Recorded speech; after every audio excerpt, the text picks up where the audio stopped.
goes over to the refrigerator.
I just thought you'd find that.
Hey, Pat, it's Eric. Are we all set to go? I believe so. I'm just checking the list. Great, thank you. Uh-huh.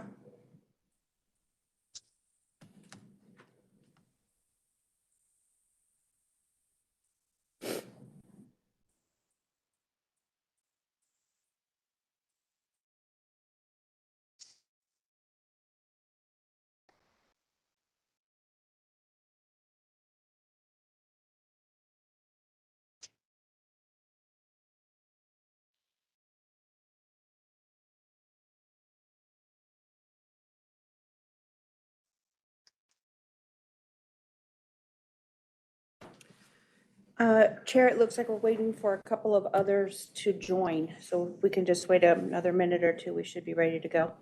Sure, just you make the call. Let me know. Okay, thank you. You bet.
said she had a lot of questions. I was like, We okay. are live.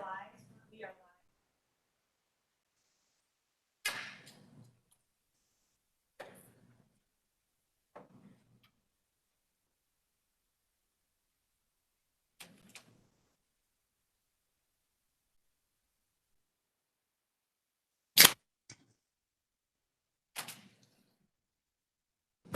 Okay, Chair, I'll start with the roll if that's okay with you.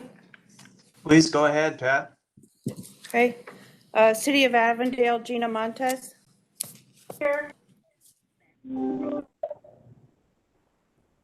City of Buckeye, Roger Klinginger. City of Chandler, Josh Wright. Here. City of El Mirage, Autumn Grooms.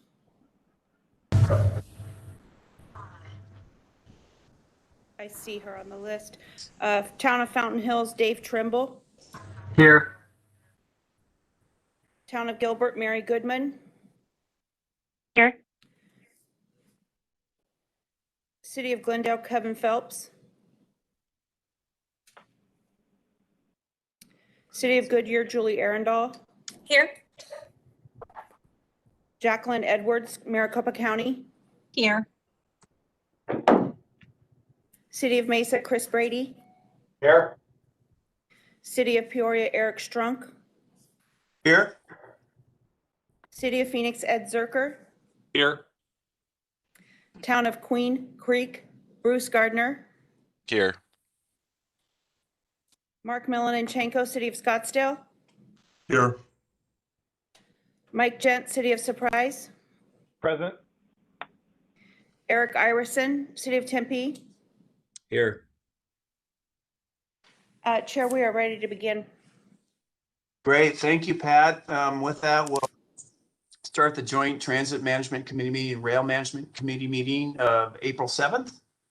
A quick hello and welcome to Jacqueline Edwards. I believe, Pat, according to my notes, this is her first meeting and she's representing the county. So welcome, Jacqueline.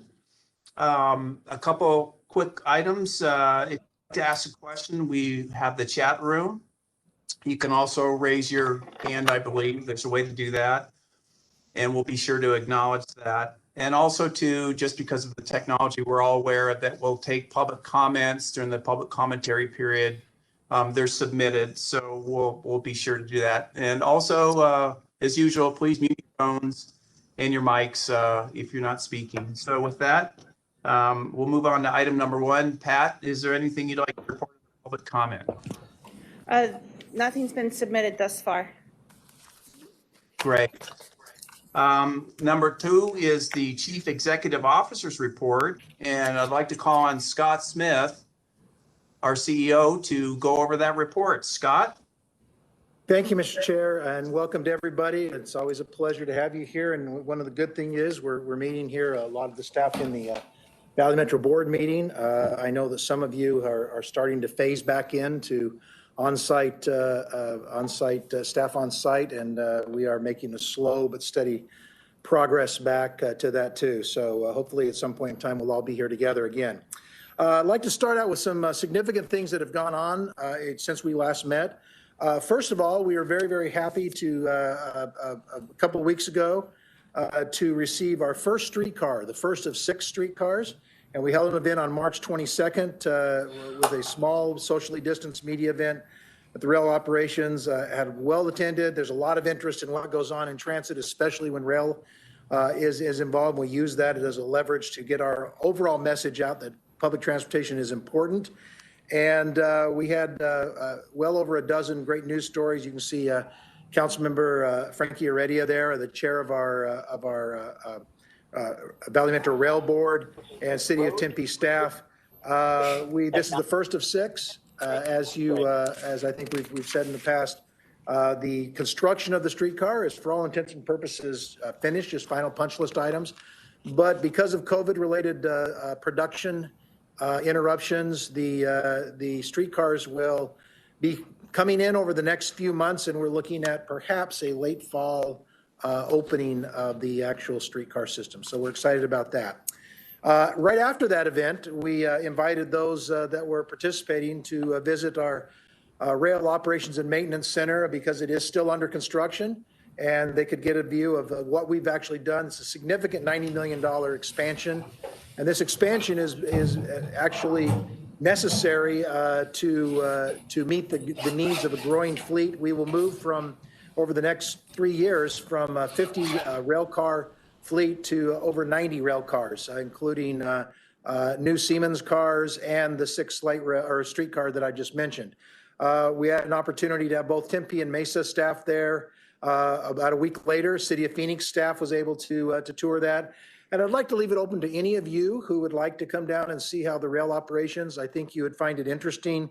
And I know that these two groups, we certainly appreciated having them out there to see how this goes. I think many of you have driven past it right there off 48th Street and the 202 and the 143. And so if you would like, please let us know. We will sponsor a couple more of these tours to let you know what's happening on that construction, that operations. We also, in the last couple of weeks, have launched the Small Business Financial Assistance Pilot Program. This is relatively new. This is something we have not done in any of our previous rail projects or other capital projects. And we're trying it out because of the unique nature of certainly the South Central, and the fact that we are dealing with a two-pronged challenge, which is rail construction, which is always disruptive, and the impacts of COVID on business. The Phoenix City Council approved funding in December to offer for the first time direct financial assistance to businesses immediately on the route to help them to deal with potential negative impacts, loss of revenue. There are 2 tiers of assistance provided, either $3,000 or up to $9,000, based on the demonstrated business impact. We are working closely with consultants and with the City of Phoenix staff to fine-tune this program. This is a pilot, so we're growing and learning as we go. Applications are now coming in, and even though the program was officially rolled out less than 2 weeks ago, we already have 44 businesses that are in the application queue, and the first payments from this grant are expected in the next few days. We are out and about in the community. Our staff is canvassing, emailing, texting, building upon work that was done previously by City of Phoenix staff and consultants through the Transit-Oriented Development Grant to try and identify, connect with, and involve as many small businesses as we possibly can. And we will certainly give you an update as to how well that program is going, because it could prove to be a model for futures. I also want to touch on one thing, and I'm somewhat reluctant to go here only because this is for awareness. There is not a specific program or plan that I want to discuss with you, but it is a question that has come up, and it is an issue that I think is certainly relevant as it relates to Valley Metro and each of your cities. And that is the American Rescue Plan and its impact on transit. As you may or may not be aware, the ARP was very, very generous in providing over $30 billion in direct funding for public transportation. These funds were primarily for operations, to cover operation and expenses, operating expenses, with the stated purpose to maintain levels of service and to avoid layoffs. We've been very, very grateful for the funds we've received in the first two tranches of COVID relief. And by the way, public transportation has received more direct aid through the 3 different COVID relief programs than any other form of transportation. So Congress has certainly demonstrated their support for public transportation. You can see here that this 30.5, it's estimated about $208 million will come into the MAG region. This is our estimate. These things have not been finalized. We haven't gotten either final word from the FTA. This will come in and go through the MAG process, which will then allocate the formulas out, just like we did with CARES and with CRISA. And it will, the funding is based on the urban zones. As you can see, the Phoenix Mesa UZA will get the 208. Because of limitations to funding, the Avondale Goodyear will receive no additional funding because they received more than their cap amount in the first round of CARES Act. So this 208 will come, and it will be sub-allocated out to operators within the region. MAG has not completed that allocation. We are dealing with estimates, so I don't want to get ahead of them and say, here's what we're doing. That is a MAG process. They will determine the allocations to the different operators, which in our case, you'll see in a slide that comes up. And then we will determine. What this does, and this is the number that I just want to make you aware of. To date, when the ARP comes through, this region will have received $490 million in direct aid to cover operating expenses and COVID-related costs in our system. The primary purpose that these funds were listed was the expected and projected loss in revenue from the sources that generally fund public transportation in the country. In our region, those sources are really threefold. Both rail and bus is funded with a combination of regional, city, and fare revenue.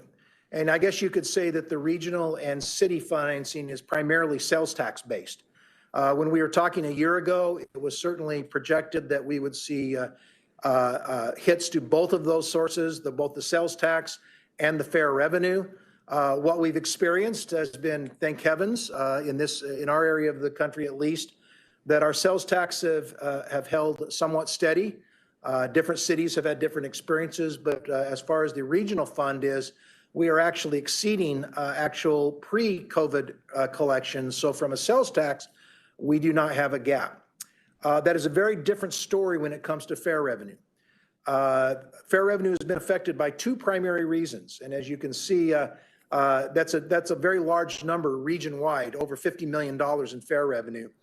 And which, if you look at it, if we only had to cover fare revenue, we've received almost a 10-year coverage from the three COVID relief bills. But we are experiencing and will continue to experience significant losses in fare revenue. This is caused primarily by a loss in ridership.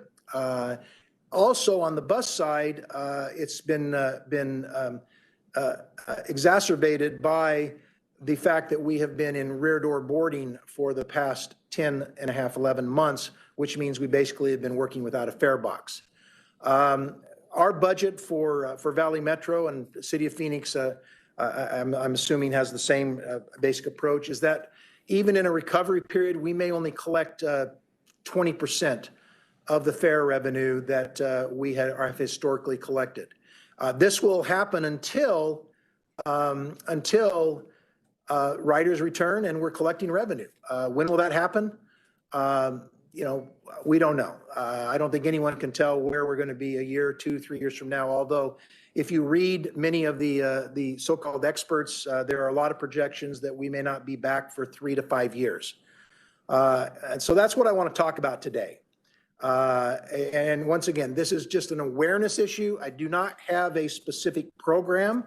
I want to make you aware. I presented it to the board, and I found out that I didn't probably do a very good job of explaining it was awareness, and there was some confusion. I'm coming to you with the understanding and hope that there's not misunderstanding. That I just want to lay it on the table and make you aware of the scenario, because we are already talking about this through our subcommittee and our normal process about what, if anything, Valley Metro would need to do to plan for this, because that's really what we want to do. We want to plan and see what financially how this will play out over the next 3 to 5 years if we continue to have sales tax revenues that are let's say at budget or above, but we still continue to have a gap in fare revenue, which will continue. That will be a real loss that we cannot make up any other place but cover it with these COVID funds, COVID relief funds. To give you an idea of how that plays out, and once again, I want to make sure we understand that for ARP, these are our estimates. These allocations have not been made by MAG yet. They will be made, but as you can see, funds are allocated out to the operators, those who operate systems or transit in the region. Obviously, the two largest are the City of Phoenix and Valley Metro. You can see the highlights there. For rail, we are estimating, based on what MAG does, almost $50 million, and about the same amount for RPTA.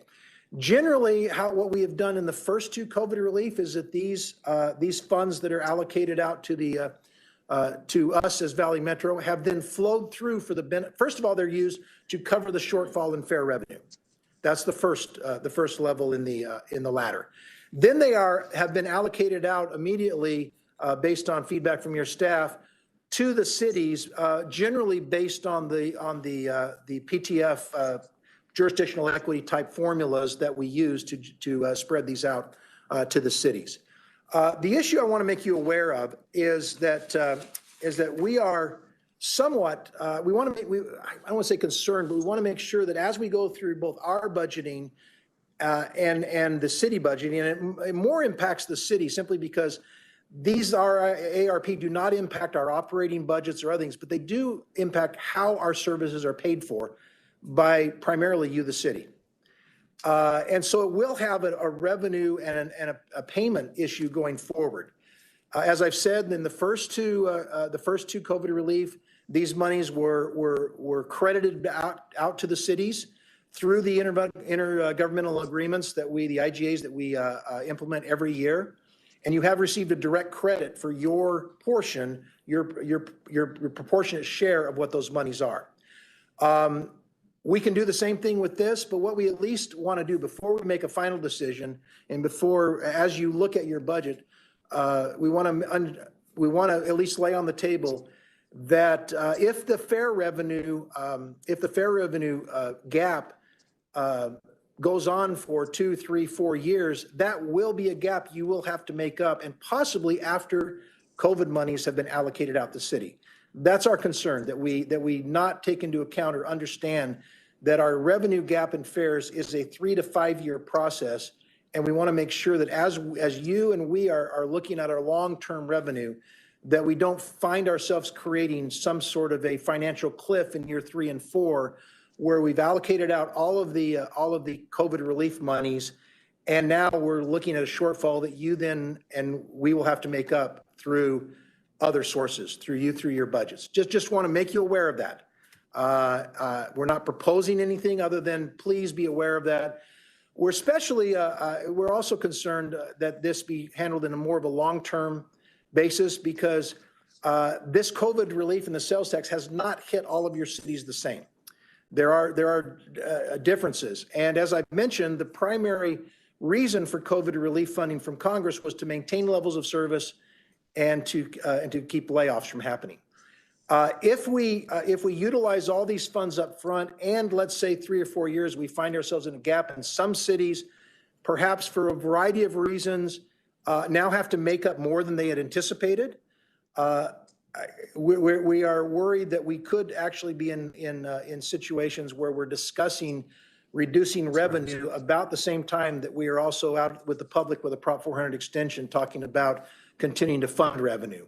That creates somewhat of a contradiction. Of course, I'm looking at, in some ways, a worst case scenario, but I believe that part of my obligation is to at least lay this on the table.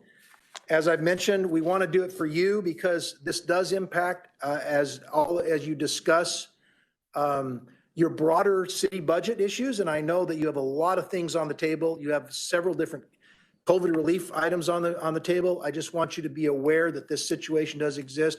And as you discuss with your staff, and as your staff discuss through our subcommittee process to see if there is anything we need to do to deal with this in the Valley Metro level, that it at least is, you at least have the awareness, and we can discuss it, make a decision going forward, and get a plan in place. So that's my awareness speech. I hope it has not been misunderstood. It was simply to make you aware.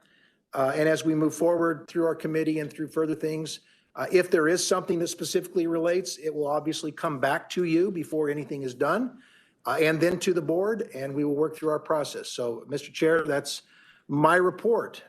And if there's any questions, I'd be more than happy to answer them. Thank you, Scott. Very informative. Are there any questions of Scott or observations you'd like to share at this point?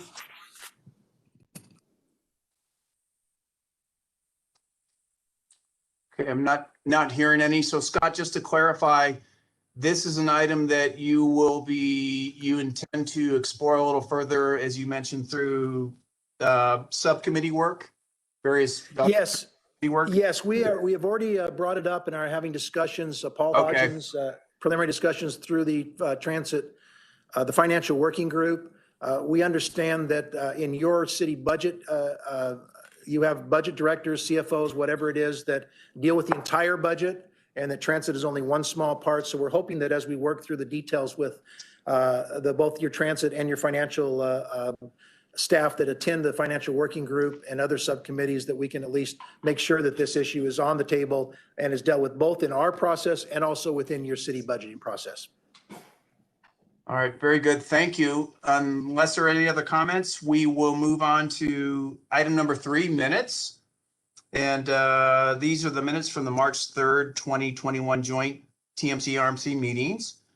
They're presented for approval. I'll need a motion and a second to approve the minutes is presented. And just a really quick observation. Thank you for Pat for including the written comments of the public. I really appreciate it. So do I have a motion and a second? Move approval, Dave Trimble. Is there a second? Second. Pat, I'll let you figure that one out. I think I heard Chris. Any opposed? Okay, the minutes carry. Thank you. We'll move on to item number 4, Fair Inspection and Security Services, FISS contract award. And again, I'd like to call on Scott Smith to go over the presentation. Thank you, Mr. Chair. This is a contract that is a very large contract. It's also it's an unusual contract, and we are presenting it here to the Joint Committee, even though because it is a single contract, but it involves both rail and RPTA. Although you can see the numbers, 97% of it is due to rail security services. However, we do provide, this same company does provide security issues at our Mesa bus facility. So we present it to you just so we can talk about it in that context. I think the majority of the presentation will be on the rail side, the fare compliance and other security issues, and I'll turn it over to Adrian Reese. Adrian. Yes. It's Don Oh, Schneider. Don's going to do it? Well, Adrian can introduce Don. It's an Adrian and Don show. Adrian and Don. So I'll turn it to Adrian, who can lead the Adrian and Don show. No problem.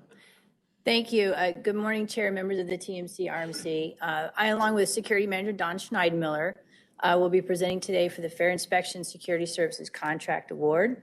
As detailed in the memo, the panel selected the incumbent Allied Universal Protection Services.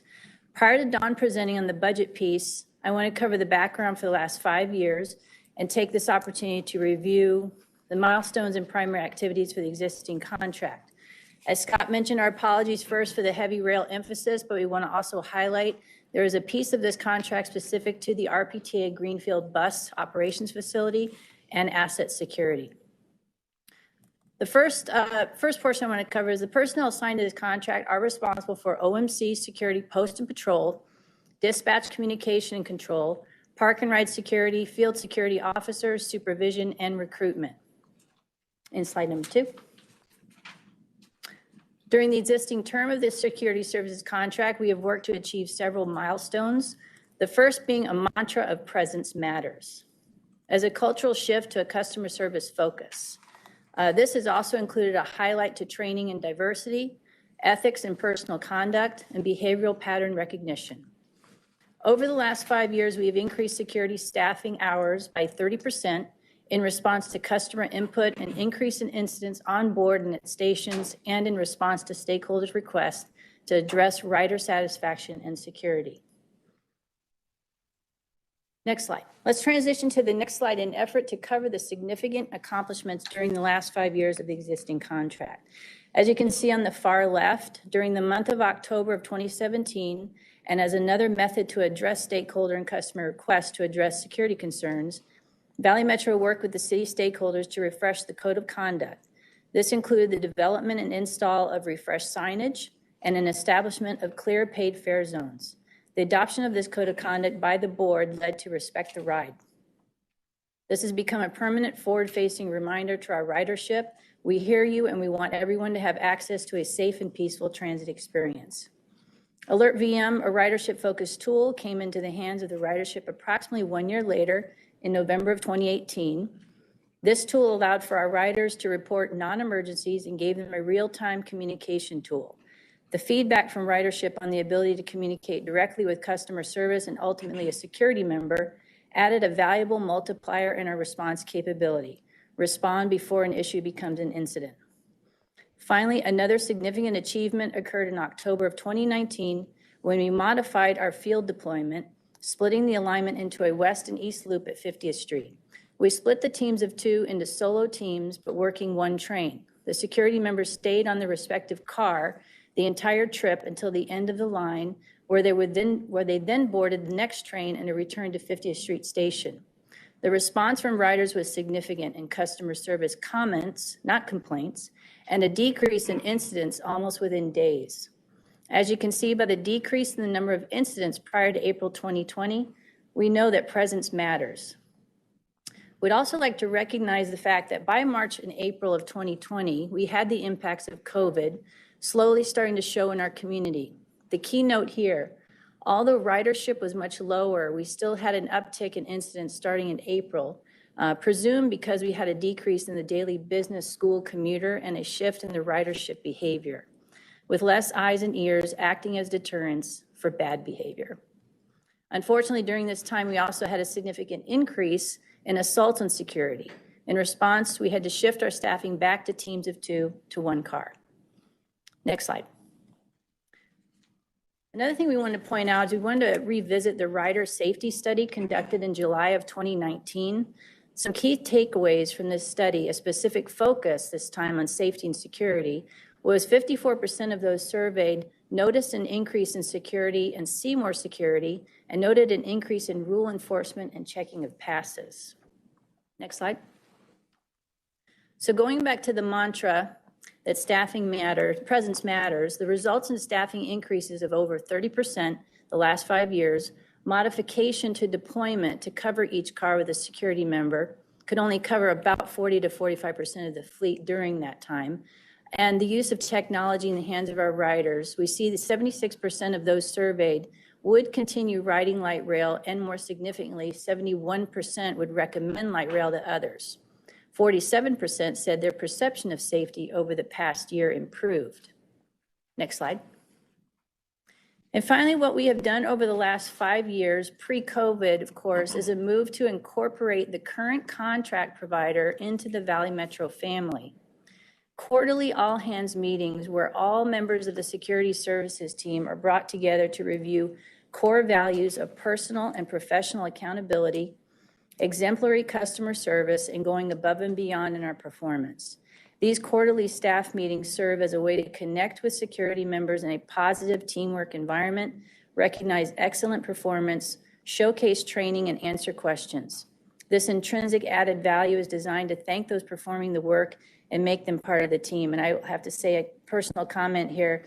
We've missed having these quarterly meetings and can't wait to get back to them. It's very uplifting, and security really enjoys it. Now I'd like to turn it over, the next part of the presentation, the budget portion, to Don Schneidmiller, and also the selection process for the next contract award. Thank you, Adrian. Pat, we can go ahead and go to the next slide. Good morning, everybody. Mr. Chair, committee members. As Adrian mentioned earlier, I'm Don Schneidmiller, and I'm the Transit Security Manager here at Valley Metro. With regard to budget, I'm going to be brief. This is the only slide I have, but I think we're going to be able to answer a lot of the big questions that you have right up front here. I want to say I'm very pleased, as somebody who participated in this process, to say that I think we had a very competitive process. As you can see, or as you may have seen when you looked at the memo, we were very fortunate to have 11 security organizations submit proposals. And again, in terms of seeking competition, that was a very good thing. Going into the process, I was worried about how many submittals we'd get. So that was very good to see. Also, we used a best value approach to evaluating the proposers. We didn't just rely on one element or one factor like cost. We also considered experience and reputation of the organization, as well as experience of the key people that would be assigned to the contract. Allied Universal was overwhelmingly the top performer in that review process. Their submittal was extremely competitive. When you consider that we, Valley Metro, did not seek to increase service levels, we wanted to remain flat, with the exceptions of the increased staffing we will need when Tempe Streetcar, South Central Extension, and Northwest Extension open over the next 4 years. We didn't ask for anything else. We kept we didn't ask for more cars, we didn't ask for more bodies, we kept it flat. The good part is when you look at the costs, they remain flat. If you take a look at our current year, our current contract, so we're in year 5 of the current contract, it's a little bit under 8.1 million. If you look at the new contract, proposed year 1, it's a little bit over, when you take out Tempe Streetcar, so we're comparing apples to apples, it's just a little bit over 8.1 million. So I was extremely pleased to see that. I had a lot of apprehension and anxiety of wondering what the numbers were going to look like when they came in. I think the good pricing plan we got from Allied was also very much related to the fact we had 11 people bidding, and I think in the industry, people know that there's going to be a lot of people putting in for it, and it makes them give us their best effort up front. The other thing I'll say, and it's not real important, but it's important to me, one of the things that Allied did that I appreciated is that in this year 1 of the contract, and remember, we're currently using Allied, in year 1 of the proposed contract, they actually gave about an 80-cent per hour raise to the fare inspectors that are out in the field, and that's the position that traditionally has the highest turnover. And they actually took the billable hour rate that they hit us with and reduced it by 40 cents. So 40 cents less to us per hour for that particular position, yet the employees themselves get an 80-cent raise. So the increases that you see throughout the 5 years, there's a built-in 2.5% escalator that is common and currently exists in our current contract. And the remainder of the escalations you see are our estimations based on what the service levels need to be for the 3 new openings. And that's really all I have with regard to budget. So if we go to the next slide. So the staff recommends that TMC RMC forward to the boards of directors authorization for the CEO to execute a contract with Allied Universal Security Services for an amount not to exceed $52,332,000 for the total 5-year contract. It's 3-year base with 2-year, 1-year renewal options with a total contract value for VMR of $50,781,000 and $1,551,000 for RPTA. If you have any questions of Don and I, we'd be happy to answer them. Do any of the board members have any questions they'd like to ask? Chair, this is Eric Iverson with Tempe. I do have a comment, really. Please, go ahead. Thank you. Adrian and Don, thanks for the information. And really ours is just a note. I know we have, right now we have discussions ongoing with our team and Valley Metro team about the final operating scenario and service levels for streetcar. And so these costs related to security for the streetcar are really just estimates at this point. So we just wanted to make sure that that was still the understanding. I know we have meetings coming up, so we should be final on what that service operations will be in the next couple months, but just wanted to make that note. And then the next one is a question, because streetcar, and really this might apply for you know, the light rail system for the whole contract. We want to make sure that there's some flexibility, you know, as we see, we go back to stronger ridership, and you know, we start new services like streetcar, that there's going to be flexibility with adjusting security levels as needed within this contract, that we are still allowing for some of those increases or decreases to happen as needed as part of this contract. Chair, members of the committee, yeah, thank you for the question, Eric. Definitely, there's flexibility. There can be administrative changes. There can be just contractual changes, but we can make easy adjustments to either retract, which would not, in most circumstances, be ideal, but we do have that flexibility to retract or add services, yes. Thank you, Eric. Thank you for the response. Are there any other questions of the board members? Mr. Chair, this is Ed. Yeah, please. First of all, I just want to thank Valley Metro staff and management and Adrian and the team, because the response that, we had on the rail side 4 years ago was we were hearing significant concerns from the public about safety, and the numbers show really the important work done by the team has made a big difference. So thank you all very much for that. I wondered if we could go back to slide 4. I think it's slide 4. It's the chart with the incidents per the light rail incidents. That one, yeah. So, and I apologize if you said this, I missed it, but the returning to teams of 2. So it's a little concerning that it would look like we hit a good point, although it's hard to know how much the pandemic plays into this.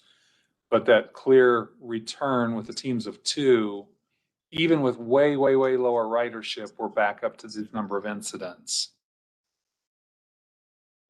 What explains that, do you think, Adrian? And what are we doing again? Yeah, thank you, Chair and members of the TMC RMC. Thank you, Mr. Zerker, for the question. Don and I both answered. Don answered the question very well during our tag. I did put that in the presentation that it's presumed that because we had less eyes and ears from our commuter and business pool and schools, students and so on, we have a very compliant and peaceful ride for most folks. 97% of the ridership do the right thing, enjoy the ride. And when we had that reduction of that majority business commuter and school student on the system, we had less eyes and ears on the system, and we had this uptick, we noticed, in assaults on our security teams. Rear door boarding presumably added to that, perception that fares were not required. And we saw that increase in April and May. And I know Scott may want to comment, and Don. Yeah, just, and Ed, thank you for the question. It was a mystery to us, and as we started looking at it and talking, and we started asking around the country to some of our peer systems, we found that we are not alone in this. And it's exactly what Adrian said. Even though there's much fewer people, there is safety in crowds, I guess is the way to say it. And Right. when you have much fewer people, those that will engage in offensive feel more empowered to do that, and they do it. I think that's sort of human nature, and we're finding that we're not alone in this. Other large systems, both the number and even the severity of their safety issues have actually gone up, even though the riderships have gone way down. And it's all we can attribute it to is just the fact that fewer people means people feel more empowered to do bad things. When there's a lot of people, the crowd does provide that kind of protection. So would it be probably an inaccurate assumption to say that split deployment should make it safer and returning to teams of 2 did less, or is it the returning to teams of 2 coincided with the pandemic, and so we can't tell what's causing what? Yes, Chair, members of the committee, thank you for the question. Just to clarify, the teams of 2 were put back in pairs because of assaults on security officers. Okay. When we had them split on one consist and one person rode on one car and one on the other, we had a safety plan in mind, and it worked very well. They made eye contact at stations when they popped off the train and made sure both were okay. It went very well. It's when we had assaults on security that we had to put them back in teams of 2 working on one car. Okay. And this plays out Does that exactly make what it's saying. sense? People are much more emboldened to assault and be disrespectful when there aren't people around Yeah. and when they're solo. Okay. Okay. It's just that slide particularly, it tells a great story, but it also has a concerning Yeah, story at the end that we got to keep watching, which I know you are. So thank you for sharing that information with us at the board level. I appreciate that. And thanks for bringing that up. And yeah, I guess you say disappointment is what we're looking at, because, we have a safe system, and it's a typical thing where, a few bad apples ruin the experience for a lot of people. So we're looking to the time that we get more bodies on there, and we can get back to where people do not feel as emboldened as they do now. Chris, I think you had a question? Yes, thank you, Eric. So the question to staff is on the renewal, is that administrative renewal or does that have to come back for some kind of board consideration? What I think the first is after 3 years is a 2-year renewal. How does that take? What's the review for that to take place? Chair and members of the committee, thank you for the question. Yes, that's a board action to renew or to extend the optional years. Okay. Any other questions, observations?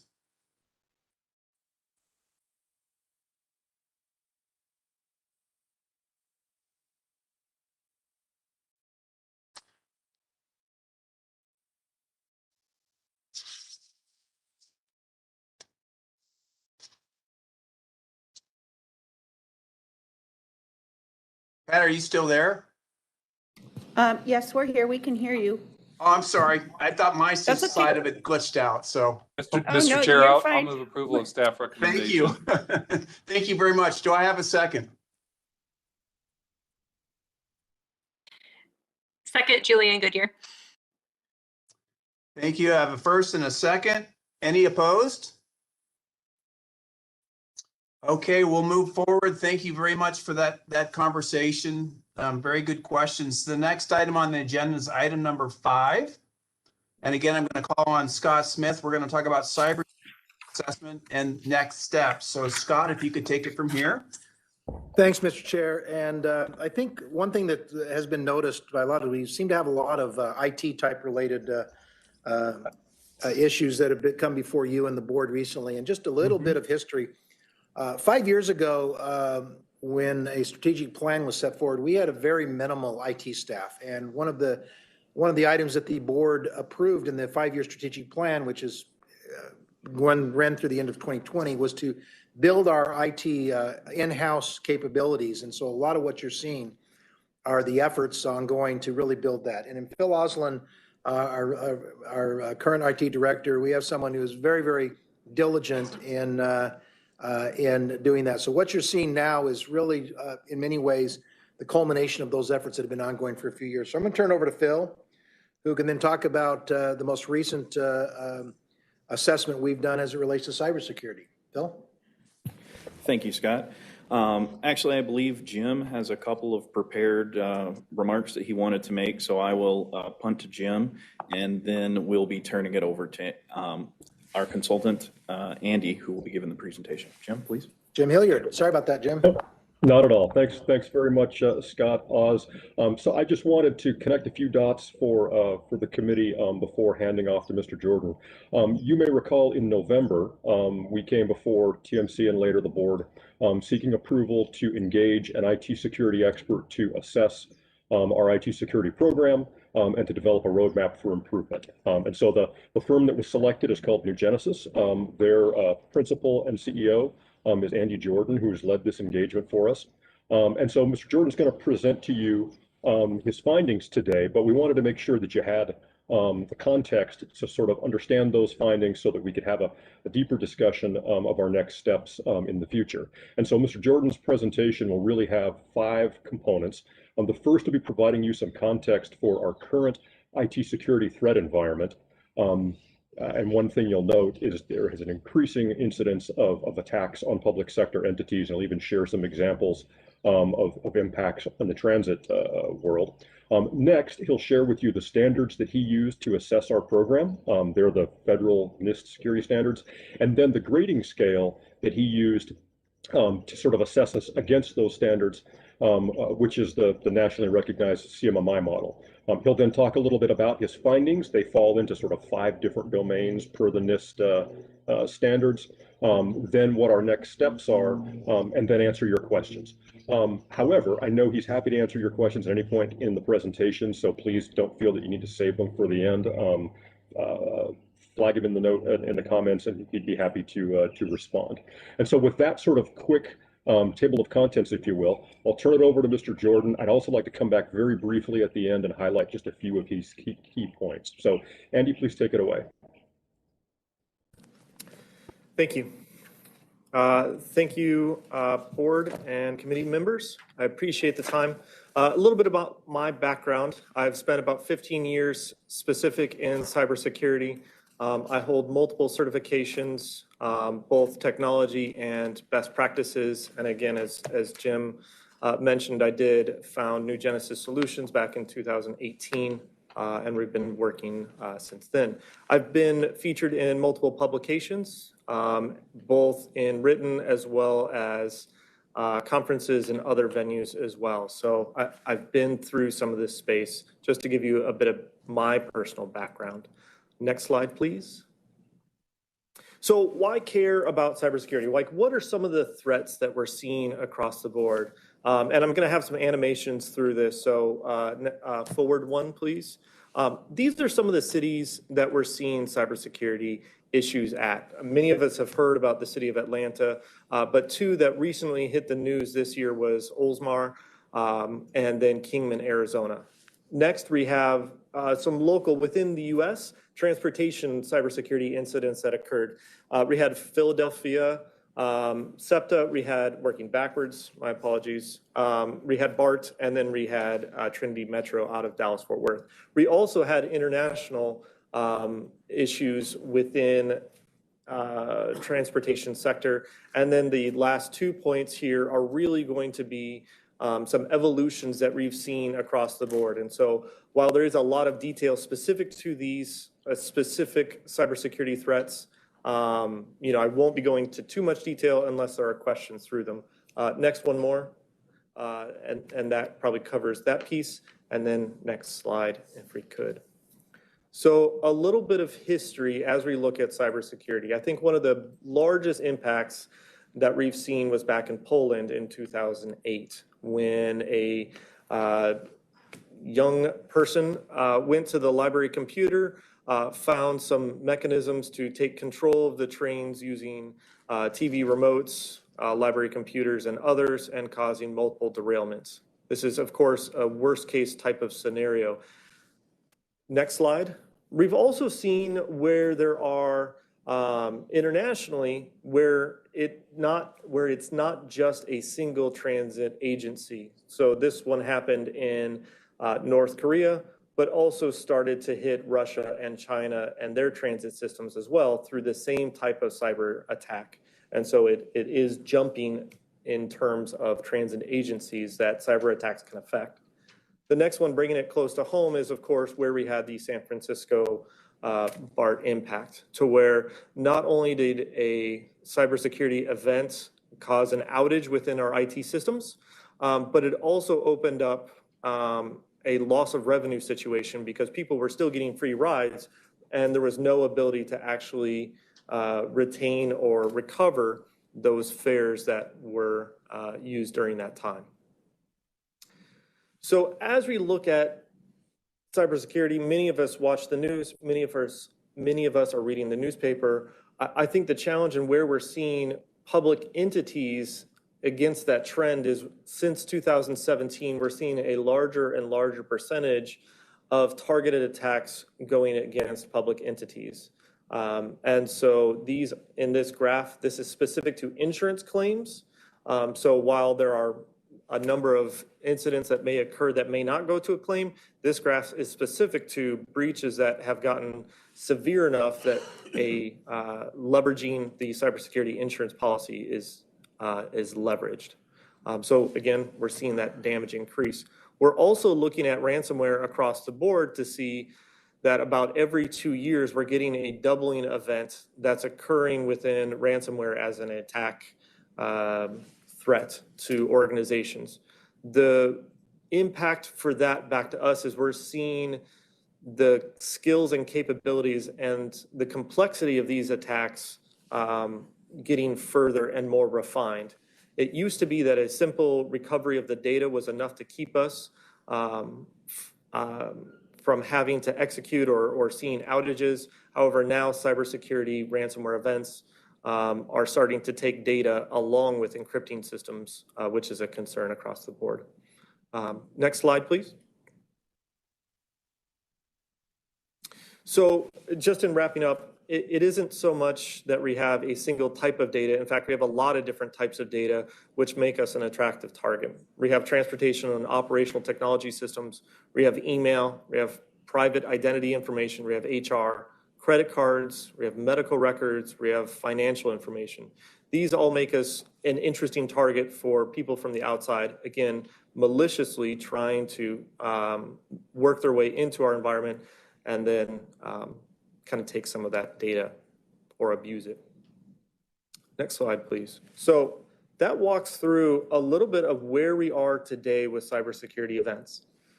I want to talk about now the assessment that we performed using the Nist Cybersecurity Framework, or the National Institutes of Standard and Technology, which is used by our government today as the general standard across the board and framework, as well as the Carnegie Mellon Capability Maturity Model Index. Next slide, please.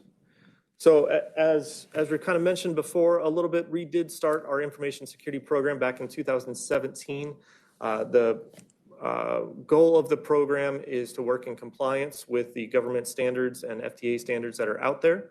And then we've put together these pieces going there. So a little bit of background on those. Next slide, please. So why NIST? What's so interesting? We like NIST, because it's the framework that FTA and the US government has set forth for us, but it does a lot of things for us. It's 5 domains which are working through the life cycle of an attack that we would have. It also is fairly intuitive against other frameworks that are out there. And then it allows us then to be very selective or more modular about the type of specific improvements that we want to make across the board. It goes fairly deep from there. So this is, if there are any questions, we can dig into it as questions occur. But next slide.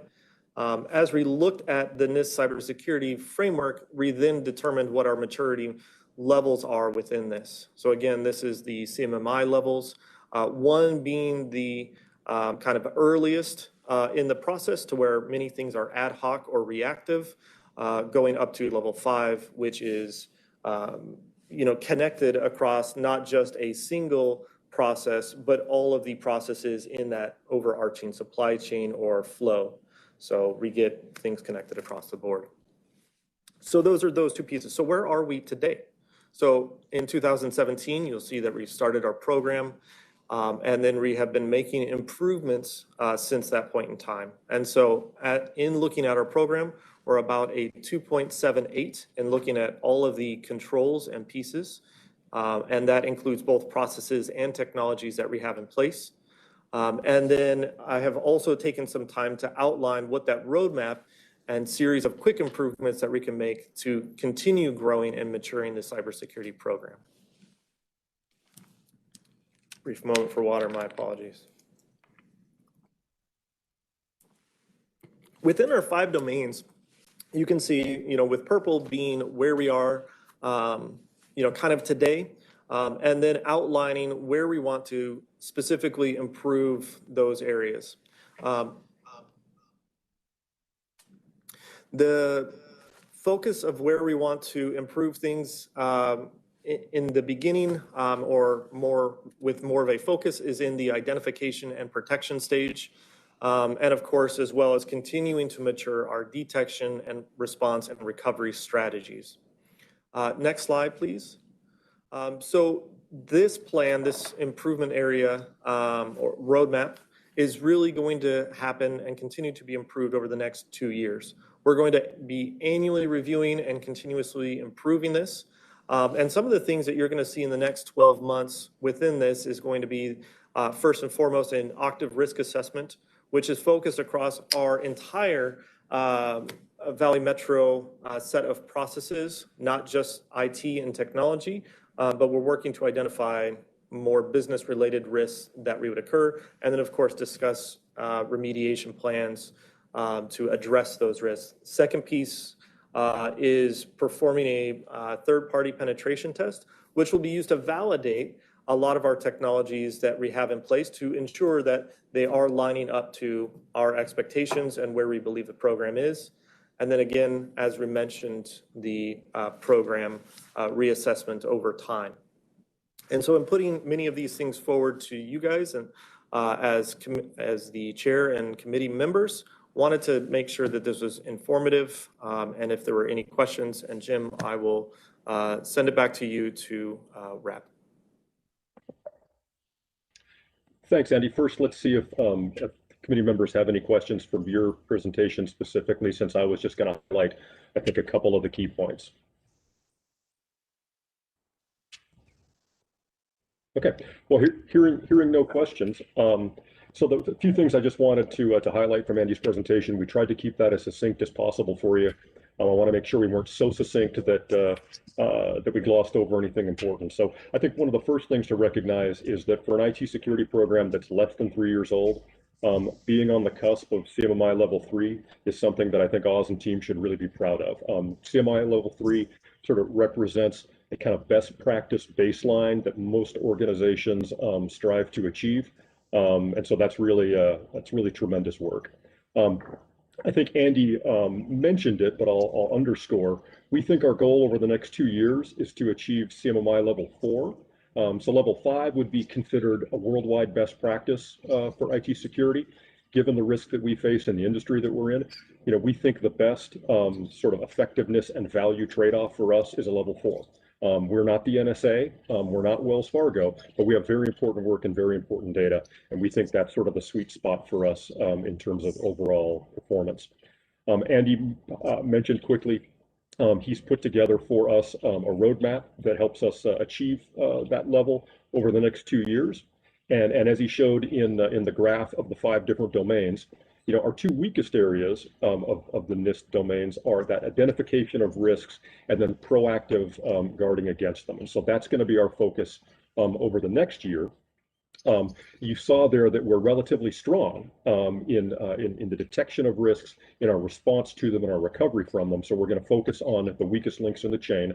And the way that we're going to do that this year is first through this Octave risk assessment. It's a risk assessment methodology developed by Carnegie Mellon years ago that's considered one of the best practices in the industry.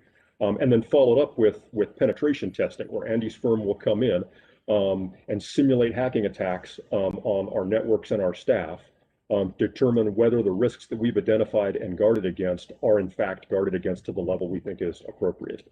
He'll then come back toward the end of this year, conduct a reassessment of the entire program, soup to nuts. We'll present that to you, we'll present that to the board, and then we'll use it to adjust our roadmap accordingly. So we see this as being an iterative process over the next 2 years as we continue to tune and adjust to ensure that we're providing both the level of protection that our cities, our users should expect, but also at a best value fashion. So if there's any questions, we'd be delighted to answer them.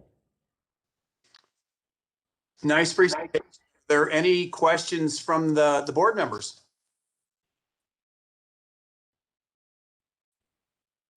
Okay, Jim, thank you so much for putting this on the agenda, kind of going through it. And it sounds like there's a lot more to come down the road as you discover. And I'm glad to see that we'll have additional conversation on it. It's very important to all of us. And I appreciate the fact that you're addressing it at the Valley Metro end. Thank you. Great. That was an informational item. Mr. Chair. I'm sorry. Yeah, go ahead. I'm sorry, I couldn't get my mute to work fast enough. Just a quick question. As we work through the assessment and the findings, I'm not sure how this would structurally work with this team, but is that something we could ever talk about in an executive session format, or how would we best approach findings with a sensitive topic like this? Jim, would you like to take a crack at that one? Certainly, yeah. You did notice that this presentation, because it's a public forum, we really kept to sort of the high level of here's the categories that we want to focus on. And so if we'd like to get into specific assessments on each of the specific standards, then yes, that would be best done in an executive session where we could dig in a little bit deeper without obviously putting ourselves at risk by providing a roadmap to anyone who wished to do us harm. Yes, and thank you. That's exactly where I was going. Is we always appreciate the transparency and updates on information like this, but I think in items like this, I know that our team would be open to individual briefings or executive session or whatever's appropriate. Yep. We'd be happy to do an individual briefing as well if that worked. Good suggestion, and thank you for the question, Mary. I think knowing that interest, it'll help the navigation of this particular item. So very good, thank you. Are there any other questions of the board? All right, hearing none, we're going to move on. Thank you again, Jim and Jason. We'll move on to item number 6, status of Valley Metro's COVID-19 response plan phase 2. And this is an informational item, and I'm going to turn it back over to Scott Smith. Scott? Thank you, Mr. Chair. 6 months ago, you received a presentation from Susan Tierney and Mariah Obedient, from our communications manager and our marketing managers, on what we at Valley Metro had done in the first 6 months of the pandemic to deal with to respond to the pandemic.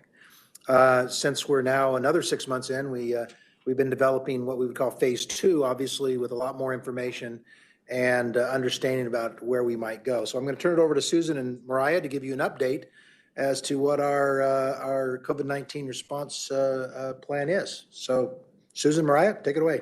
Thank you, Scott. This is Mariah. I'll be kicking us off. So good afternoon now, chairs and members of TMC RMC. As mentioned, my name is Mariah Obedient. I'm the marketing manager, and I'm co-presenting today with Susan Tierney, the communications manager. We're happy to be here today to share with you the status of the COVID-19 phase 2 response plan, which employees and contractors across the agency have initiated and executed over the past year. As a reminder, we provided status in October, as Scott has mentioned, where we shared phase 2 plans. And today I'll walk through a refresher of the objective, share results from phase 2. Then Susan will join to continue sharing those results, and we'll end with strategy beyond phase 2. So let's begin. As that reminder, the objective prior to the rider survey was to react and be proactive wherever possible to the pandemic, to protect our riders and employees, keep service to the highest possible levels, amplify communication with our riders, and show that public transit and its frontline employees are essential. So going into phase 1, that began at the start of the pandemic during spring of 2020, as we all know, and continued throughout the summer. And as you can see, during that time frame, we took immediate steps to protect our riders and frontline staff to slow the spread of COVID-19 on public transit. And just to highlight a few efforts, we enhanced cleaning measures and protocols, enacted rear door boarding, required and then mandated face coverings, and went out to survey on rider perceptions. Now we're going to go into phase 2. Phase 2 was really developed leading back to July and really geared up around the October and November timeframe. After conducting that rider survey in June of 2020, we pivoted from reactive to proactive, and we used that data to develop strategies that address rider concerns in an expedited time frame. So how did we develop those strategies? Next slide. As you can see from this list, a cross-divisional plan requires a large number of people who have given ideas, insights, and feedback from their respective areas to develop and continue to develop this response plan. It also requires people who make the plan a reality. And those individuals are part of the groups that you see here. And without them, this plan wouldn't even be possible. And we're grateful for all their hard work. So with the planning team's guidance and data from the rider survey, there were 7 key areas that determined we would focus on, which geared toward the rider, communication, service, cleaning, our employees, and of course, utilizing and measuring data. So we're going to start off with storytelling. This next slide. From December and extending into February, we ran 2 static and 1 video paid social media ad to promote "We're here when you're ready" message. As you can see, the creative was simple, heartfelt, and eye-catching. The ads were served to 2.4 million adults in the region with a 0.81% click-through rate. So to give a little context to that click-through rate, Valley Metro's historical click-through rate on all past campaigns averaged a 0.53. So as you can see, a significant increase in people clicking on that call to action, which in this case was to learn more at the COVID-19 website on Valley Metro. So this next slide is a 30-second video where we are utilizing currently on our social channels to continue sharing the story of what we are doing to keep our riders and employees safe.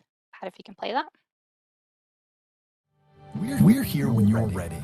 At Valley Metro, we've been taking extra precautions with your safety in mind, such as fogging, adding cleaners along routes, and wiping down high-touch areas on buses, light rail trains, and stations. Plus, face coverings are required when riding with Valley Metro, and free ones are available. We also encourage riders to distance as much as possible and use hand sanitizer frequently. Together, we'll ride into a brighter tomorrow, one trip at a time. Great, thank you, Pat. There's a little bit of an echo, but you guys get the idea. So in addition to paid media ads on this next slide here, if it'll go.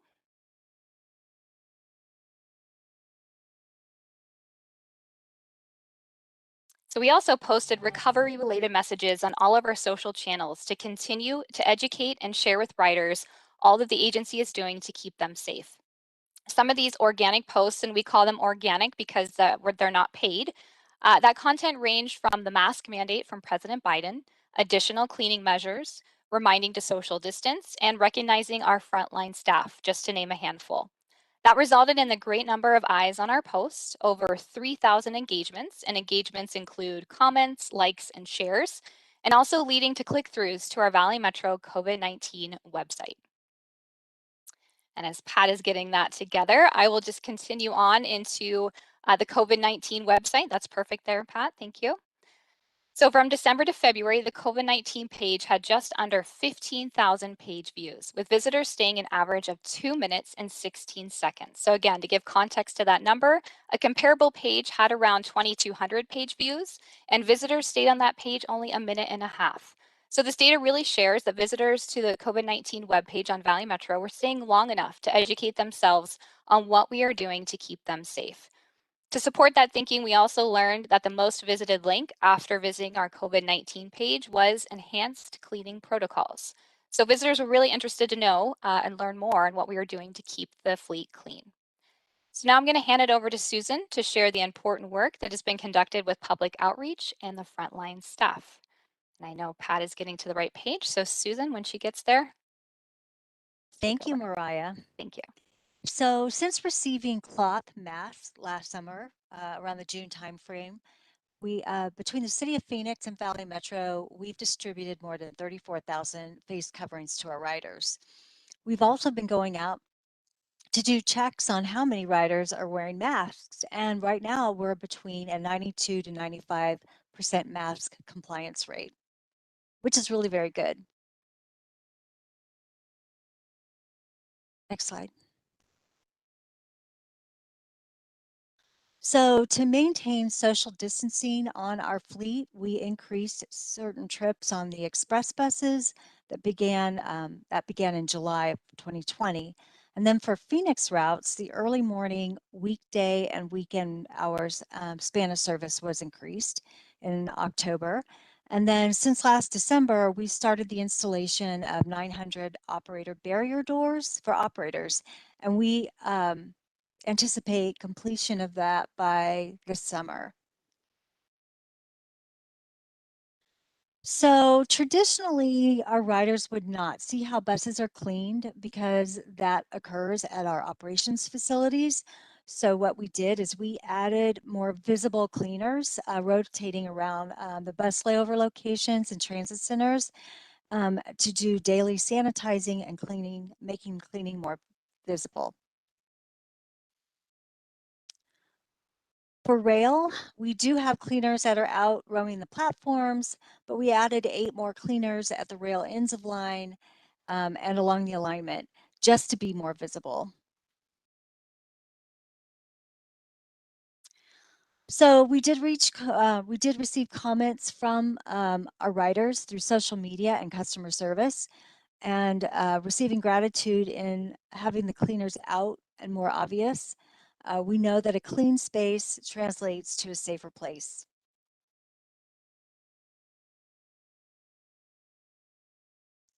Having good partnerships with our contractors as well as our own frontline staff, we collected surveys from 68 staff representing 3 various areas. So bus and light rail operations, security, and then our in-house staff. And what we wanted to know from them is how we can recover ridership. What are their thoughts? And then how do they feel as frontline workers? Do they feel safe? Next slide. So cleanliness, having the bus and light rail cleaned more often makes customers feel safe. Employees feel more safe when their own workspace is clean. So how do they feel as frontline workers? Well, we did ask them, what would you think we should do to get our riders back? And they mentioned offering free days, enforcing mask mandates, and distancing on board. And then beyond phase 2, so we are continuing with some of the response items that we began last November, December, and we're going to be calling that phase 2B.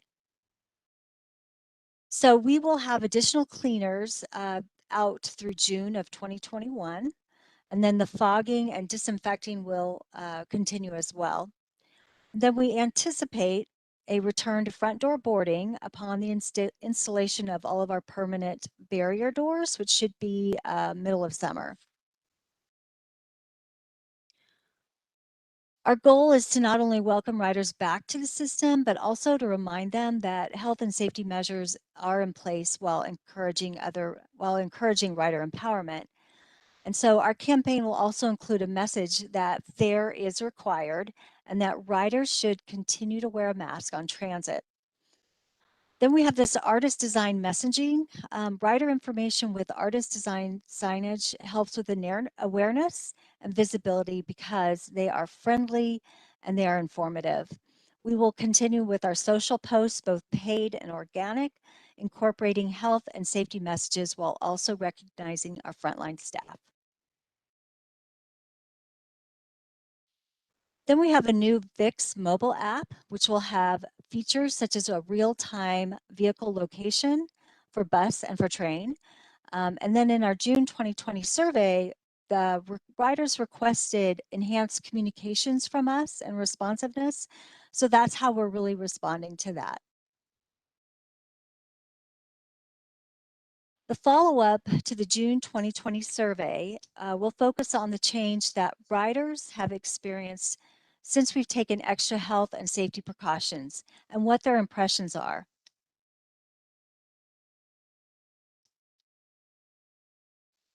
Finally, the budget. This slide should be somewhat familiar. We initially shared this in October of last year.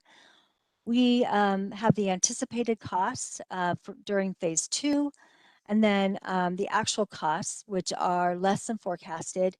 And then we also have the anticipated costs through the phase 2B. And as a reminder, the funds stem from reallocated budget, not in addition to our current budget or the CARES fund. So chairs and members of the committees, we'd be happy to answer any questions that you might have for Mariah and me. Are there any questions of the board members of what they've just heard?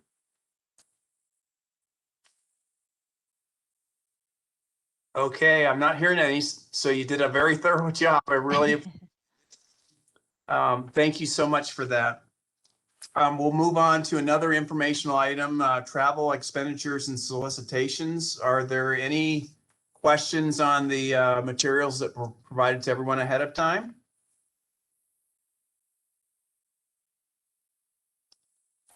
All right. Hearing none, we'll move on to item number 8, future agenda items, requests, and report on current events. Does anyone want to request anything or share any interesting news? Very good. Looks like we have the next meeting, so this is the wrap up. We'll meet again as a joint TMC RMC on May 5th at 11 a.m.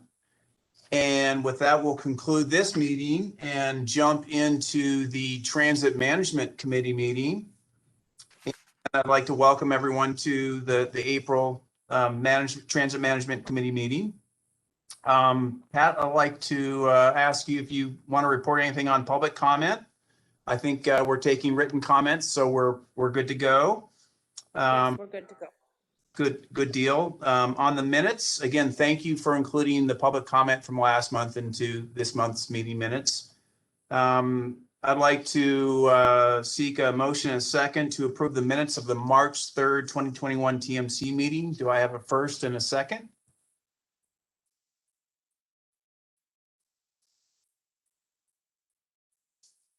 I'll make a motion, Julian Goodyear. Thanks, Second, Julie. Ed Phoenix. Thanks, Ed. With that, we'll move on to item number 3, consent agenda. We have. Chair, we need to do a call for the approval. We have the motion. Oh, I'm and a sorry. second, I'm so we just sorry. need You're everyone right. to say You're right. yes. How about this? We had a first and a second on the meeting minutes. Any opposed to the motion? Great. Thank you, Pat. Apologies for that. We'll move on to item number 3, consent agenda. We have 2 items. Looks like one is a request to contract for compressed natural gas at the facility maintenance at the Mesa bus facility. And then we also have the purchase of diesel and unleaded fuel. Are there any questions of either of those 2 items that anyone would like to ask?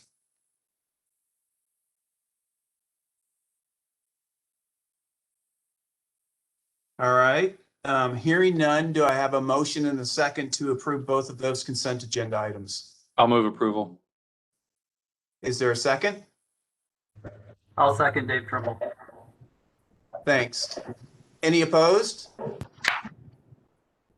Great, the motion carries. I'd now like to call on Scott Smith to kind of review the proposed October 21 changes. And of course, the committee can jump right in after that presentation. So Scott, if you wouldn't mind. Yeah, Mr. Chair, and I know we've already spent a lot of time on a couple of long presentations. These are proposed. There's going to be a public outreach. So unless there's questions from the management committee on a specific item, I know we have Joe Gregory who ready to answer any questions. We will dispense with a presentation, answer any questions you have, and then move on. So ask for any questions for Joe if there's any change or changes that you might have interest in. If not, okay, we'll move on. Thank you for that, Scott. All right, we will move on to item number 5, Valley Metro RPTA fixed route bus advertising. And Scott, again, I'd like to turn it over to you and allow you the time to share your perspective on this. So Scott.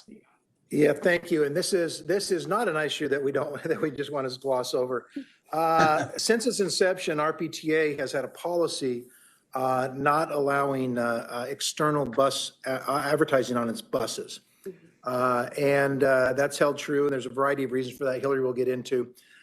Recently, though, there have been some questions, and primarily for financial reasons, which bus advertising is basically a revenue question. And also the observation that, well, we advertise on Phoenix buses, we advertise on Valley Metro Rail trains. Gee, maybe it's time to revisit this. So this couple board members brought this question up, so we assigned Hillary to go in and look in and give you some history, and also open the question as to whether now is the time to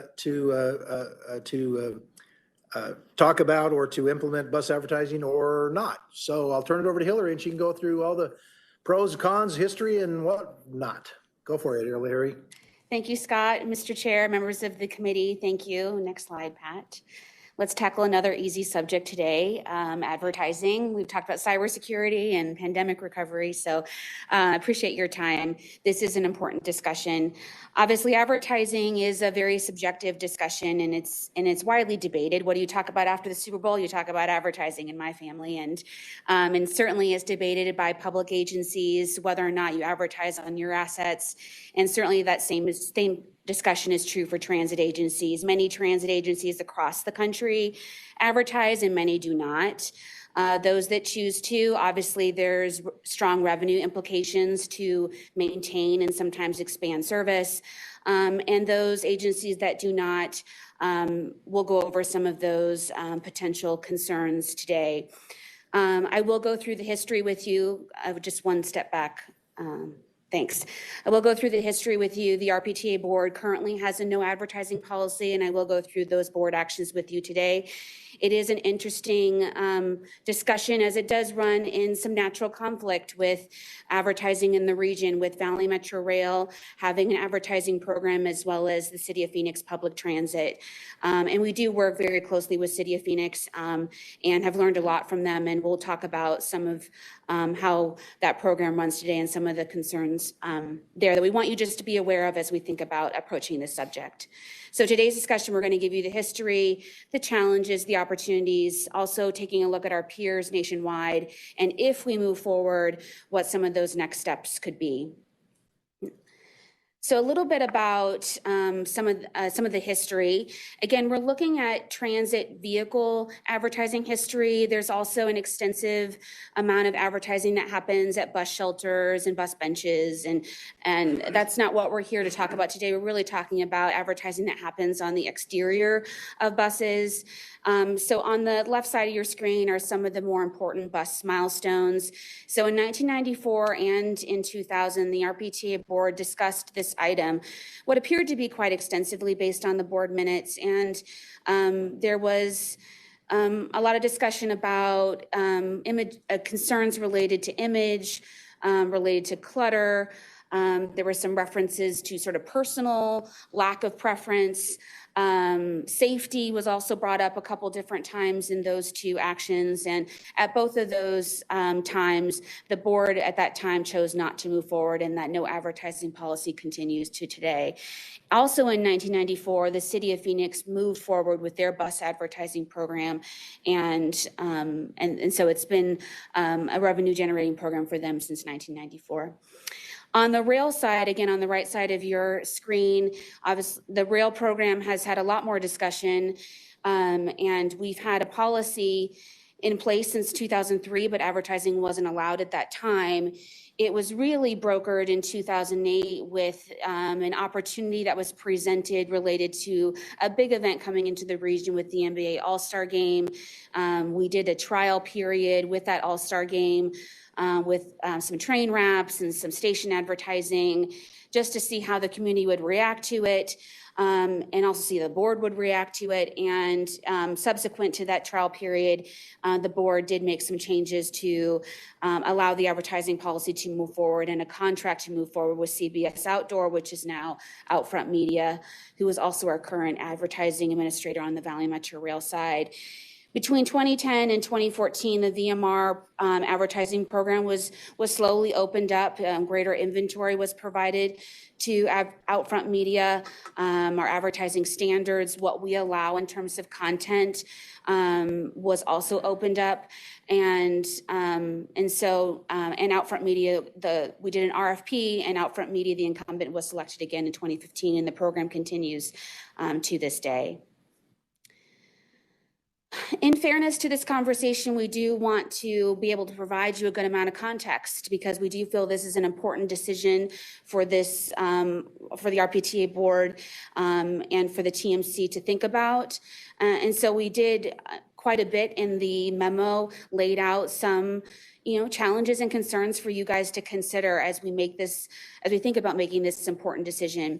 There is a natural conflict, it's fair to say, between our vehicles as a public asset intended to provide public service to all of Metro Phoenix, to it being used as an advertising vehicle. There are natural conflicts with that. Our advertising administrator wants to schedule our vehicle for wraps, and we want to schedule it for service. And so there's natural conflicts that arise with that. And also related to the content, the actual advertisements that get placed on our vehicles. There's always concerns, and we've actually had actual realities with content that do generate public concern. We have a good set of standards, advertising standards, that we share with the City of Phoenix that do protect us in most cases from some of those controversial advertisements or And a lot of credit to the city of Phoenix for helping to build those standards. But there are those occasions where those advertisements do become controversial. And so there's always sort of that concern related to content that makes public agencies just maybe sometimes second guess or have some concerns about entering into the realm of advertising.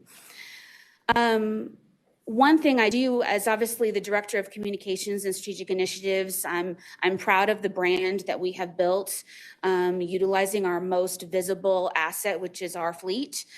We have worked extensively, really with the urging of this body and our board, to really build a unified regional paint scheme for the first time in our history, and really working alongside City of Phoenix to develop that unified paint scheme for our buses and our trains. And they are beautiful. And that unified paint scheme is not just a marketing ploy. It really does help build this high quality impression of our system. It helps us thinking ahead to Prop 400, helps us with safety. And so thinking about advertising, disrupting that brand and detracting from that brand, it's just that balance.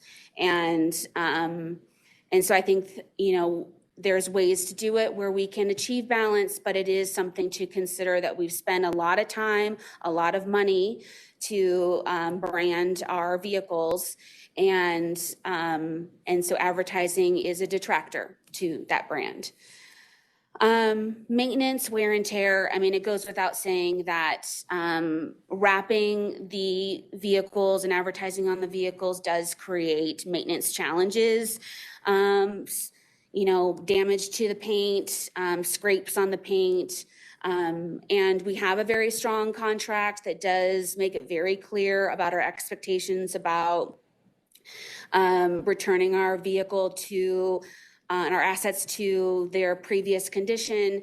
But it just naturally creates wear and tear on our assets. And it also is it creates labor and work to be able to take care of those maintenance concerns and that wear and tear. And so, and in the future, on the rail side, this is something that we manage in-house, and there's a lot of work done by our maintenance of equipment staff, those folks who work on the vehicle and schedule these vehicles for our wraps and for our advertising. And that effort in the future, if it was something we were to pursue on bus, that could be an effort borne by our contractors, and that could require a contract change with our service providers, our bus service providers. And so that's just something we haven't fully explored.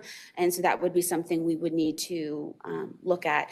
And last but certainly not least is public safety concerns. When you wrap a vehicle and cover its windows, despite some mitigations we have in place, it does create concerns for our law enforcement and first responder partners. It does create visibility concerns.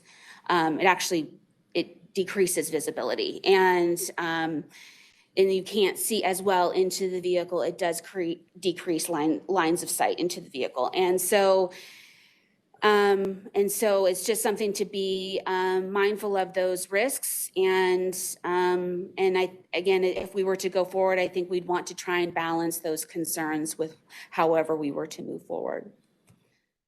Next slide. Just to again talk about the opportunity, it really is revenue. And we did, just to start the revenue discussion, we asked Valley Metro Rail's advertising sales administrator to Outfront Media to just give us, take a look at our bus fleet in the East Valley. We have about 300 buses between our 40 and 60 footers. What could we possibly generate? And they took a look at that. Obviously, the market is a bit unique right now, but they said, between $800,000 and $900,000 potentially. Obviously, there's a ramp up period. Obviously, there's costs that, as I mentioned, related to our contractors and our contracts that we would need to consider. But just as a rough estimate, just to give a magnitude of order, obviously we would, if we were to move forward, we would negotiate. But that's just what they have estimated, taking a look at where we operate, what the market bears, and that was their revenue estimate based on the revenue percentage that the Valley Metro contract has in place today, which is 65% of the net revenue. We also took a look at our peers. We took a look at our peers largely in the West, and 5 out of 6 of them do utilize bus advertising. They generate, it really varies among our peers, $1 million to $1 million plus. And they really do utilize a variety of bus advertising, exterior bus advertising products. Houston Metro is the exception. They have an ordinance in place, Keep Houston Beautiful, where that really is expansive across all of Houston Metro, that really restricts advertising. And UTA has done something unique where they have, I thought it was unique maybe for something for us to consider. All of their advertisements have to still have their logo present, and all ads are designed around their logo. And I thought that was interesting. Yeah, and Hillary, if you see that picture, Yeah. the UTA logo, if you're not familiar with it, is if you take that front wheel and go up to the top, that's the Yeah. UTA logo. Mm-hmm. So that's why the ad starts right behind the front wheel, is that it preserves the logo up on the top. Yeah. So as I said, some agencies use it and some don't, but many of our more West Coast peers have taken advantage of it historically. So really, this slide is really to start the conversation. I do want to pause here and let the conversation occur, considering all that I just shared and what the memo shares. Is this something that we want to pursue on the RPTA operated fleet? And I'll pause here and allow the committee to have some conversation looking for your guidance. Are there any questions of the board members at this point in time? Chair, this is Eric Iverson in Tempe. I have a couple questions. Sure, go right ahead, Eric. Thank you. Hey, Hillary, and everyone else, Valley Metro, thanks for pulling this together. I know we've been talking with you as our council considers advertising possibilities with some of our transit assets, like our bus shelters and other parts of Tempe. And it does present some challenges, as you've noted. So thank you for all the good information. Can maybe the slide that shows the potential revenue, Pat, if we could see that one. I'm just curious. So that's obviously that's for the whole, I think you said the entire fleet that Valley Metro has, correct? Yeah, Mr. Chair, members of the committee, Eric, that is what I asked out front to estimate, was if they had half of our 300 or so 40 and 60 footers, so 150 or so of our fixed route bus fleet, what could they possibly generate in revenue based on the market? And that's what they presented. And then, okay, thank you. So then that would have to be obviously, if that, whatever that revenue is, if it's near this number, that gets, divided up between the member cities. Correct? Yes. Okay. And then how does this compare to, I think it's lower than, but how does it compare to the annual rail advertising revenues? Do you know offhand? Yes, Mr. Chair, members of the committee, Eric. On the rail side, obviously we're in a unique time right now in the pandemic. So pre-pandemic, we were generating, like in FY19, the Valley Metro Rail program was generating 1.82 million. Our minimum guarantee is 1.1. That's what our contract reads. So we were exceeding our minimum. But obviously, the pandemic has changed that quite a bit. Okay. Yeah. All right. Thank you. Yeah. I mean, I guess the question is it worth it? Does it bring in enough revenue that it's worth the extra labor, the wear and tear on the assets? And that's what we're grappling with too. And I don't think, I mean, you're not getting, I guess my big overall question is Valley Metro is not getting a clear signal that it's worth it based on some of the numbers we're seeing. Is that correct? Would that be a fair, a fair statement? I think we're sort of in that tweener zone. Yeah. I think we're looking for guidance from, Yeah. I think we're looking Okay. for guidance from this group. I think that we're presenting the context, and obviously the region advertises, obviously Phoenix and Valley Metro Rail does, but it doesn't come without its challenges. And so the question is it worth it?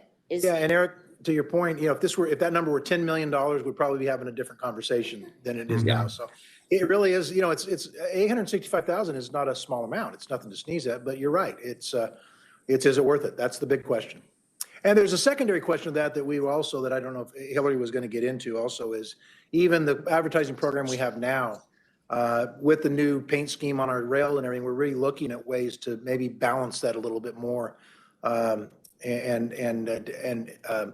address some of those other issues such as security and everything. And you may not see, or we may come to the rail board with proposals to modify our approach on advertising on the rail and not have the full body wrap, as we might say, have some different kind of presentations that would conserve the train and the brand and the paint and that kind of thing, but still generate revenue. So there's a lot of questions out there as to that. I'll get back to exactly what you said. Is it worth it? Yeah. All right. Thank you.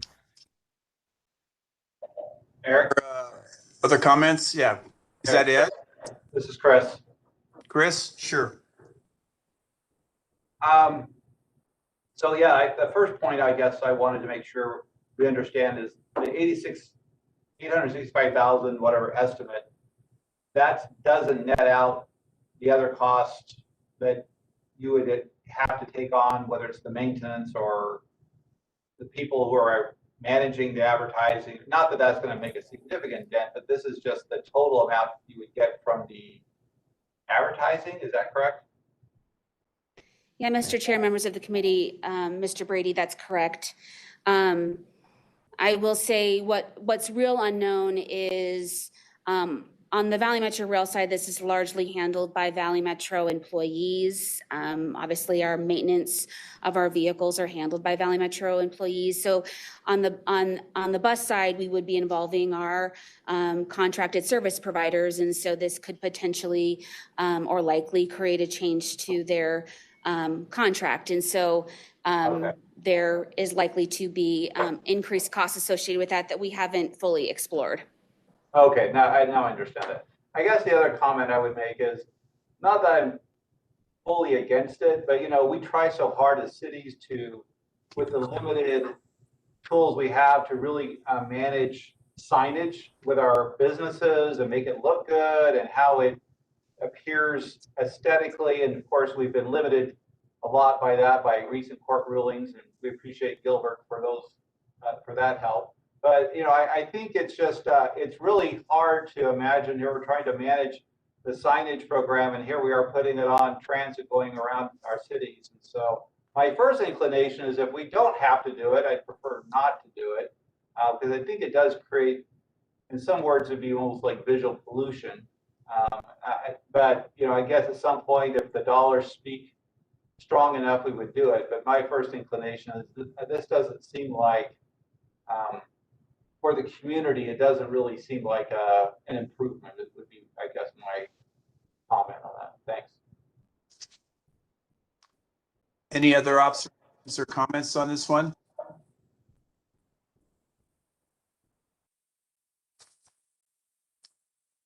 All right. So kind of hearing that, Scott, where would you like to take this as anything? You said we're kind of in betweeners on this one. Any perspective from your point?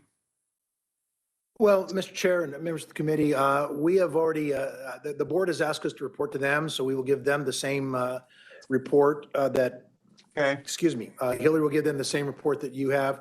The other thing we may want to talk about a little bit more, depending on what the comments we get from the board are some of those changes or adjustments. And we'd also like to coordinate maybe with Phoenix on some things. There's no doubt that some of the visual pollution that Chris talked about, there's a difference in the sight of it. I mean, you know, personally, I have issues with spending tens of thousands of dollars to repaint a train into a beautiful paint scheme, and then the next week see a personal injury attorney completely covering up all that paint, but that's me.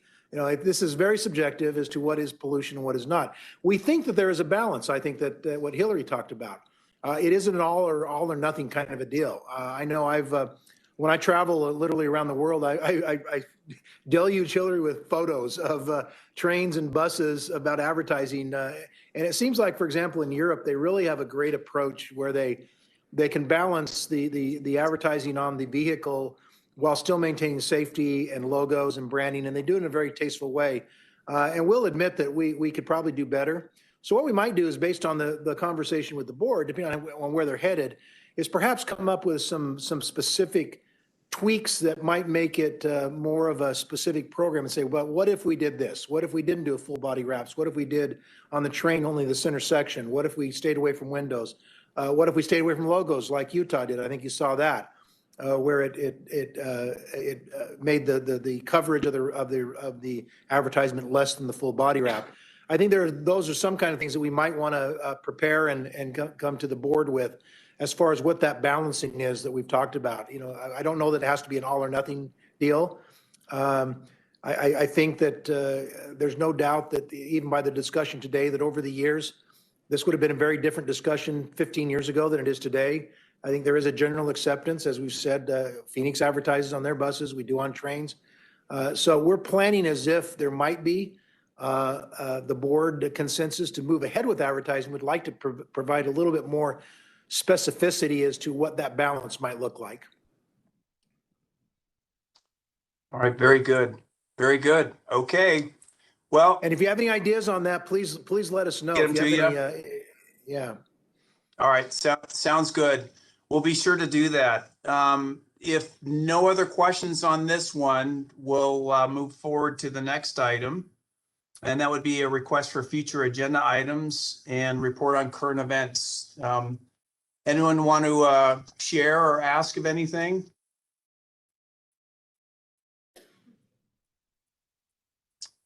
Okay, I did receive a request to put potentially 2 items on the agenda, so I'll just share those with you. One goes back to our conversation on the ridership and the impacts of COVID and all what we're aware of, the downturn in patronage.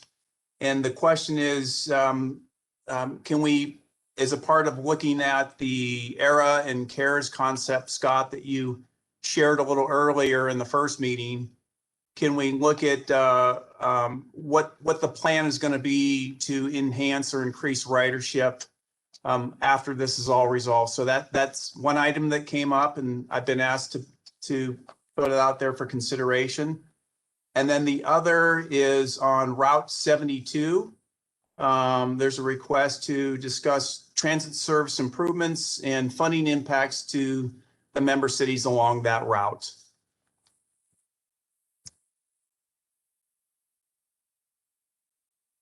Duly noted. Thank you. Mr. Chair, this is Mark Melnichenko.